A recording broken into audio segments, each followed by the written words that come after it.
Hello everyone, my name is Gopal Verma. आज की video में हम लोग देखने वाले हैं सीएसवी फाइल। तो क्या होती है CSV? Stand for comma separated values. ठीक है, तो हम लोग सीएसवी फाइल का यूज़ क्यों करते हैं और कब करते हैं? देखिए, जब भी हम लोगों को डेटा को टैबुलर फॉर्मेट में देखने की इच्छा होती है ना, तब हम लोग अपने डेटा को इस सीएसवी फाइल में स्टोर कराते हैं। तो इस तरह की जो फाइलें होती हैं, इस तरह की जो सीएसवी फाइल्स होती हैं, वो किस तरह के सॉफ्टवेयर पे ओपन होती हैं? MS एक्सेल जैसे सॉफ्टवेयर में, जहाँ पर हम लोगों का डेटा किस में दिखाई देता है? रोज में और कॉलम्स में। ठीक है, तो इतना क्लियर हो गया आपको क्या कि सीएसवी फाइल क्यों यूज करते हैं? जब हम लोगों को डेटा को टेबल्स के फॉर्मेट में देखने की इच्छा होती है ना, मतलब डेटा को टेबल के फॉर्मेट में, मतलब रोज एंड कॉलम्स में शो कराया जाता है सीएसवी फाइल में। ठीक है, और इस कॉमा से और इसका फुल फॉर्म क्या होता है? Comma separated values, CSV। ठीक है, तो इसको क्यों कहते हैं कॉमा सेपरेटेड वैल्यूज? देखिए, अगर आपने प्रोग्राम बनाया, सीएसवी फाइल में कोई भी डेटा इंसर्ट कराया, ठीक है, तो अगर आप ये जो सीएसवी फाइल है इसको आप ओपन करते हैं कहाँ पर? MS एक्सेल जैसे सॉफ्टवेयर में, जहाँ पर डेटा आपका रोज एंड कॉलम्स में दिखाई देता है, तब तो आपको रोज एंड कॉल ये सारा डेटा किस में दिखाई देगा? रोज में और कॉलम्स में। ठीक है, लेकिन अगर आप इस सीएसवी फाइल को नॉर्मल एडिटर में, जैसे कि नोटपैड में ओपन कर देते हो, तो आपको हर एक डेटा, अब वहाँ पर रोज एंड कॉलम्स तो बनेंगे नहीं, नोटपैड में कहाँ बनते हैं? तो उसमें क्या होता है, हर एक डेटा कॉमा से सेपरेट होकर आपके सामने शो कराया जाता है, तभी इसका नाम होता है कॉमा सेपरेटेड वैल्यूज। ठीक है, अच्छा, तो आज की वीडियो में हम लोग क्या करेंगे, सीएसवी फाइल बनाएंगे और सीएसवी फाइल में डेटा इंसर्ट कराकर देखेंगे। चलिए स्टार्ट करते हैं। तो सबसे पहले हम लोग क्या करेंगे, अपना आईडीएलई ओपन कर लेते हैं। आईडीएलई, सबसे पहले हम लोग अपना आईडीएलई ओपन कर लेते हैं। अब क्या करेंगे, न्यू फाइल पे जाएंगे और अपना आगे का प्रोग्राम करेंगे। तो सबसे पहले हम लोग क्या कराते हैं, इंपोर्ट सीएसवी। इंपोर्ट सीएसवी ये एक ऐसा मॉड्यूल है जो पाइथन प्रोवाइड करता है अगर आपको सीएसवी फाइल्स पे काम करना है। ठीक है, उसके बाद हम लोग क्या करेंगे, अपनी माई फाइल, नॉर्मल जो ओपन मेथड हम लोग कॉल करते हैं वही वही कॉल करेंगे ना। यहाँ पर अपनी फाइल का नाम देंगे student dot C student dot C S V. इसका एक्सटेंशन आप याद रखिएगा, सीएसवी फाइल का एक्सटेंशन क्या होता है? Dot C S V. और इसको हम लोग राइट मोड में ओपन कर देते हैं। राइट मोड में क्या होता है, अगर आपकी फाइल एग्जिस्ट कर रही है तो वेल एंड गुड, और एग्जिस्ट नहीं कर रही है तो ये क्रिएट कर देता है राइट मोड में। उसके बाद हम लोग क्या करेंगे, एक राइटर का ऑब्जेक्ट बनाएंगे। और राइटर का ऑब्जेक्ट कहाँ पर है?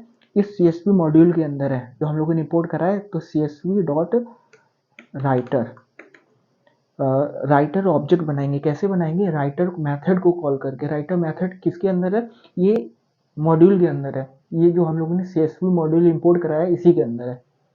ठीक है, तो अब क्या करेंगे, अ, अब अगर सपोज करिएगा हम लोग टेबल बनाना स्टार्ट करें, तो टेबल अगर हम लोग कॉपी में बनाएंगे स्केल लेकर, तो क्या करते हैं, पहले हम लोग कॉलम के नाम देते हैं ना। जैसे स्टूडेंट का रिकॉर्ड में आईडी, नेम, एज, तो पहले आईडी वाला कॉलम बनाते हैं कि यहाँ पर पहले कॉलम में आईडी आएगा, उसके बाद नेम आएगा, उसके बाद एज आएगा।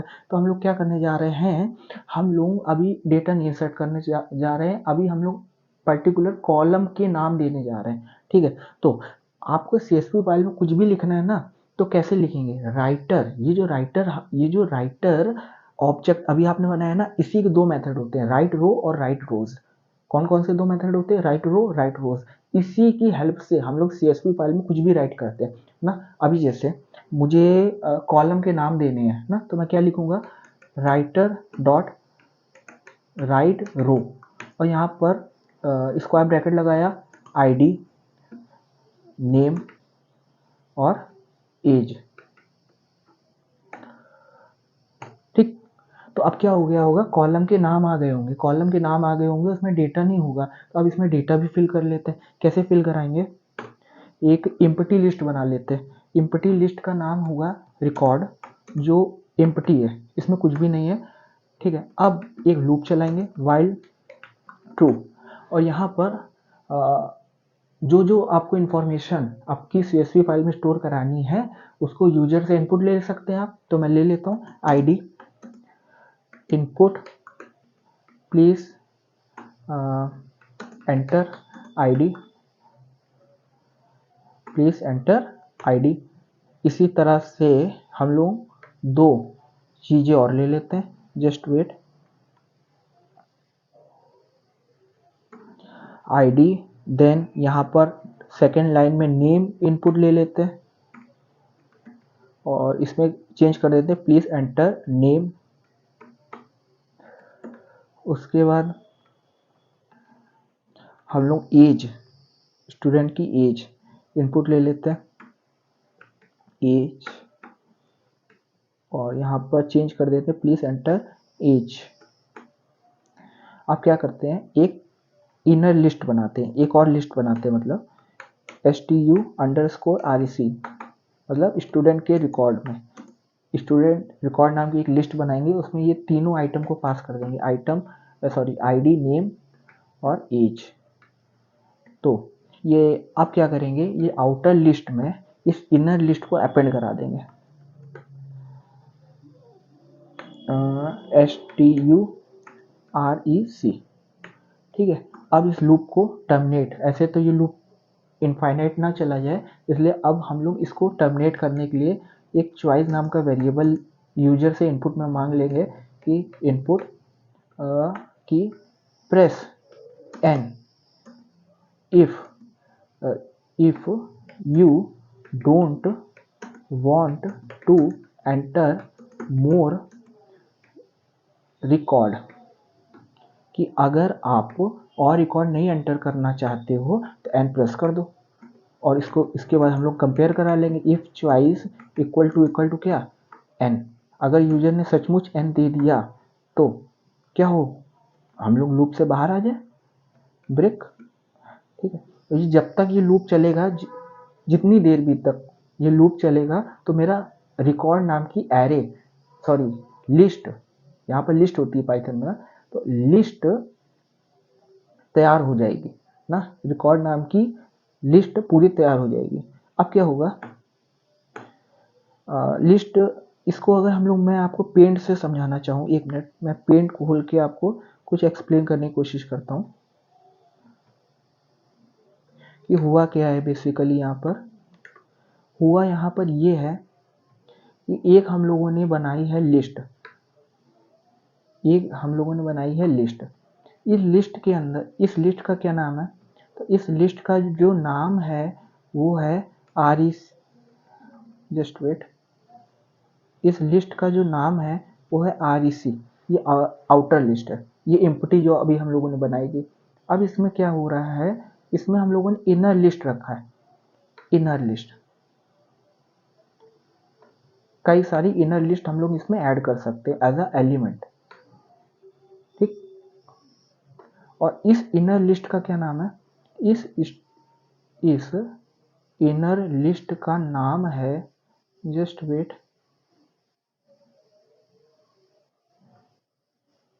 इस इनर लिस्ट का नाम है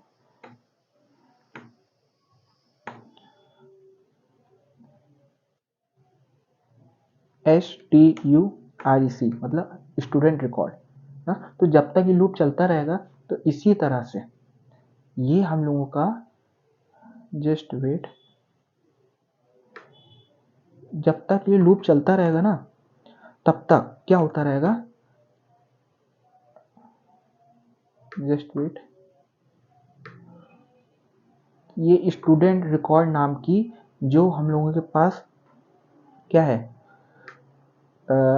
इनर लिस्ट है, वो ऐड होती रहेगी ना। और इस इनर लिस्ट में तीन चीज़ें हैं, क्या क्या तीन चीज़ें हैं, देखिए, इस इनर लिस्ट में तीन चीज़ें क्या क्या है, जस्ट वेट,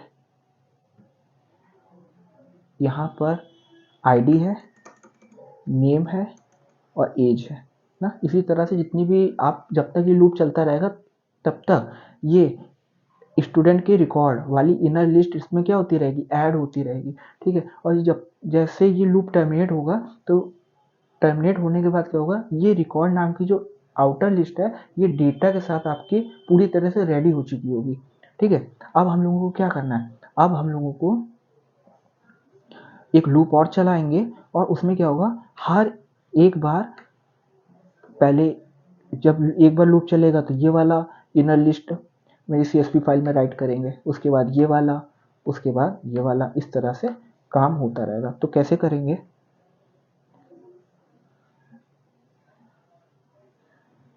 देखिए अभी मैंने आपको दिखाया रिकॉर्ड नाम की जो आउटर लिस्ट थी, लूप के टर्मिनेट होने के बाद वो रेडी हो चुकेगी। अब हम लोग एक लूप चलाएंगे फॉर आई इन, कौन सी लिस्ट डेटा के साथ रेडी हो चुकी होगी, तो REC नाम की। अब इसमें हम लोग क्या करेंगे, राइटर डॉट राइट रो, और यहाँ पर आई को पास कर देंगे। अपनी लूप के बाहर अपनी फाइल को क्लोज कर देंगे, माई फाइल डॉट क्लोज, और लास्ट में क्या, एक मैसेज दे देते हैं कि डन, कि काम हो गया। ठीक, तो ये हम लोगों का प्रोग्राम बन गया है। अब इसको हम लोग सेव करा लेते हैं। प्रोग्राम को हम लोग प्रोग्राम का नाम दे देते हैं CSV प्रोग्राम, और इसको डेस्कटॉप में सेव करा लेते हैं, डेस्कटॉप में सेव करा लेते हैं। ठीक है, आप लोग जानते हैं जहाँ पर ये प्रोग्राम सेव होता है तो रन कराने के बाद जो फाइल बनेगी ना student.csv नाम की, वो भी वहीं पर बनेगी, कहाँ, जहाँ पर ये प्रोग्राम सेव है, मतलब डेस्कटॉप में बनेगी। तो इसको हम लोग रन कराते हैं। देखिए, एक्सपेक्टेड एटलीस्ट 1 आर्ग्यूमेंट गॉट 0। अच्छा, राइटर के अंदर हम लोगों ने फाइल को पास करना होता है ना, माई फाइल। अब ये सही है। अब इसको हम लोग क्या करेंगे, रन कराएंगे। प्लीज़ एंटर ID, तो ID में मैंने 1 दे दिया, नेम में रोहन दे दिया, और एज में इसकी 21 दे दिया। Press N if you don't want to enter more record, मैं N प्रेस नहीं करूँगा, अब ये और रिकॉर्ड एंटर करने हैं। तो 2, नेम में सोहन दे दिया, सोहन, और एज में इसकी 19 दे दिया, और अब मैं N को प्रेस कर दूंगा, लूप के बाहर आ गए, डन। मतलब मेरी CSV फाइल डेटा के साथ रेडी हो चुकी होगी। तो हम लोग देख लेते हैं। ये देखिए, स्टूडेंट नाम की जो फाइल है वो तैयार हो चुकी है, और ये कौन से सॉफ्टवेयर में ओपन हो रही है, माइक्रोसॉफ्ट एक्सेल में ओपन हो रही है। ठीक है, 1 रोहन 21, 2 सोहन 19। ठीक है, तो इस तरह से आपका डेटा किस में दिख रहा है, रोज एंड कॉलम्स में। अच्छा, अगर इसी एप्लीकेशन को हम लोग इसमें नहीं ओपन करके, माइक्रोसॉफ्ट एक्सेल में ना ओपन करके, नोटपैड में ओपन करके देखते हैं क्या होता है।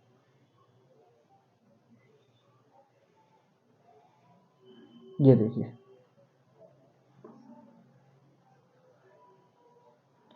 देखिए, नॉर्मल नोटपैड में ये डेटा आपको कैसे दिखाई दे रहा है, कॉमा से सेपरेट होकर।